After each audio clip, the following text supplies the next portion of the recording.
Halo semuanya, perkenalkan nama saya Ninsi Sintia Tumatala. Saya adalah mahasiswa pada Universitas Kristen Indonesia Maluku, program studi keperawatan Fakultas Kesehatan dengan NPM 121142011190194. Pada video saya kali ini, saya akan membuat dan menjelaskan patofisiologi katarak.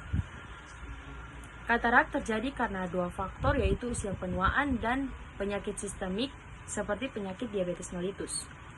Diabetes mellitus menyebabkan dua faktor, yaitu kadar glukosa darah meningkat dan juga ketidakseimbangan metabolisme protein. Pada kadar glukosa darah meningkat menyebabkan sorbitol menetap dalam lensa dan mata buram seperti kaca susu. Kemudian ketidakseimbangan metabolisme protein menyebabkan protein dalam serabut-serabut lensa di bawah kapsul mengalami denaturasi dan mengakibatkan protein lensa berkoagulasi, sehingga menimbulkan dua faktor, yaitu membuat daerah keruh menggantikan serabut protein dan protein lensa terputus disertai dengan infus air ke lensa, sehingga mengakibatkan mata berair dan serabut lensa yang tegang menjadi patah, sehingga mengakibatkan terminasi sinar terganggu dan menghambat jalannya cahaya ke retina, sehingga mengakibatkan pandangan berkabut sehingga resikonya jatuh.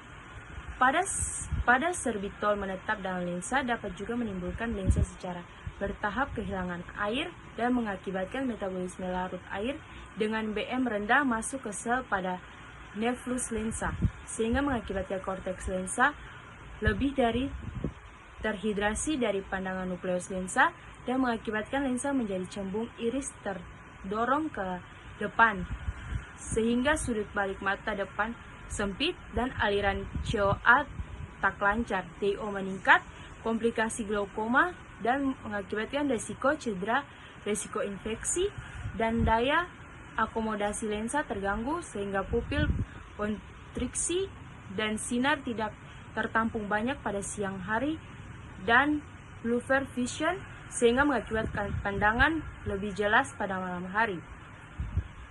Pada usia penuaan, korteks memproduksi lensa baru dan mengakibatkan serat lensa tertekan menuju sentral, mengakibatkan distensi lensa, kemudian hilangnya transparansi lensa, mengakibatkan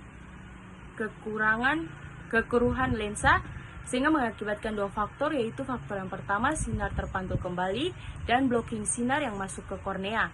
Sinar terpantul kembali mengakibatkan bayangan tidak sampai ke retina dan pandangan lebih jelas pada malam hari, mengakibatkan ketakutan dan gangguan sensorik perseptual atau visual.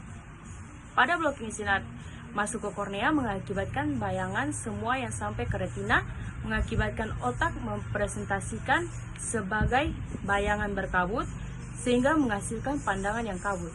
Oke teman-teman semua, demikian penjelasan saya tentang patofisiologi dari katarak. Sekian dari saya, terima kasih.